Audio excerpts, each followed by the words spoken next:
Semangat pagi teman-teman semuanya, apa kabar?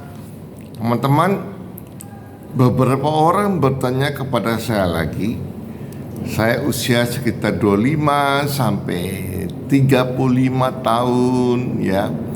Jadi mereka bertanya, apakah saya harus KPR rumah sekitar 15 tahun minimal atau saya sewa rumah?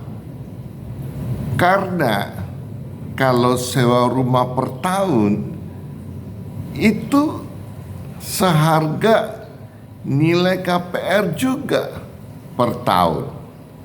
Misalnya kalau KPR-nya 10% per tahun, sewa rumah juga mungkin sekitar 10% per tahun.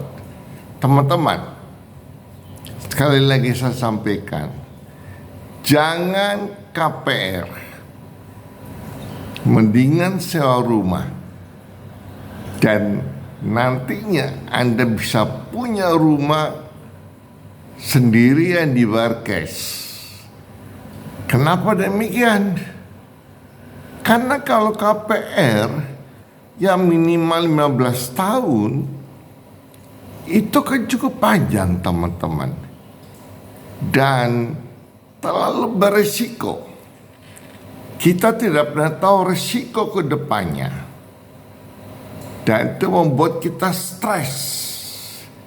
Tapi kalau sewa rumah, kita tidak akan stres teman-teman, ya. Nah, dan jatuhnya kan lebih murah, lebih aman.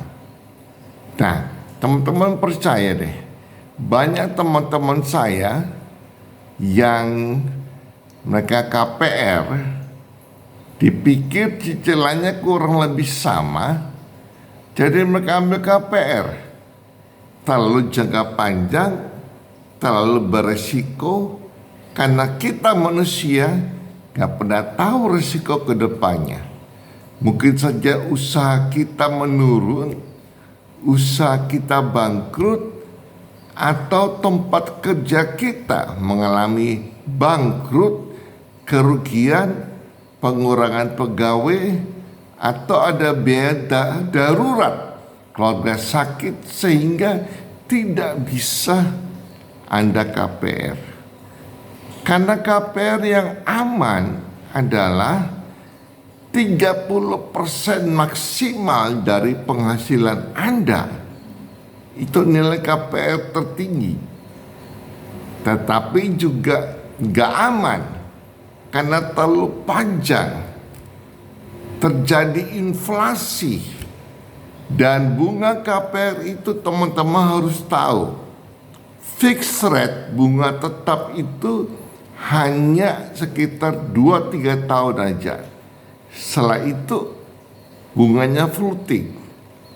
Dan teman-teman bisa menghitung pada waktu akhir kontrak, andai kata teman-teman bayar sampai lunas 15 tahun, berapa jatuhnya rumah Anda? Bisa 100% dari harga rumah.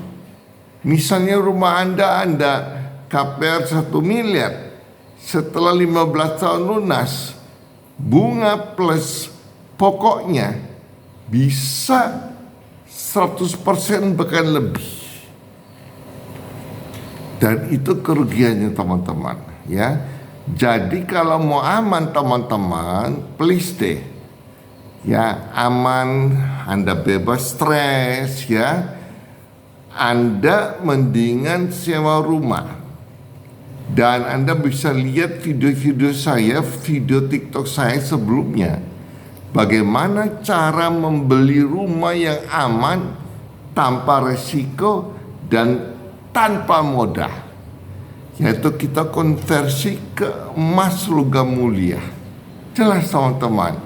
Andai kata Anda sudah tahu, oke, misal contohnya bunga yang harus dibayar setiap bulan, bunga plus pokok sekitar 5 juta misalnya, ya sudah 5 juta setiap bulan Anda belikan logam mulia. dengan konsistensi setiap bulan. Nah, pada saat Anda nggak bisa beli logam mulia, kan tidak ada risiko ditunda mungkin beberapa bulan lagi. Ya, biar disiplin teman-teman, Anda bisa ada cicilan emas sebetulnya. Cicilan emas yang Anda bisa dapatkan ya lewat Bank Syariah Indonesia yang saya tahu. Itu ada cicilan emas.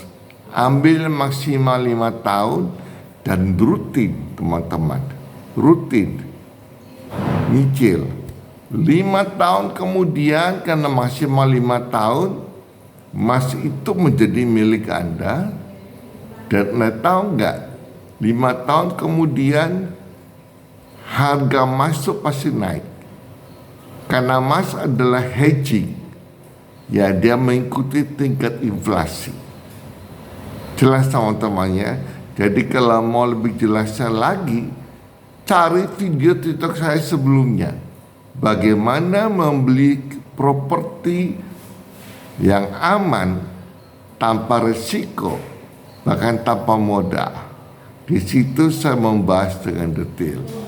Semoga bermanfaat dan salam sukses. 1, 2, 3.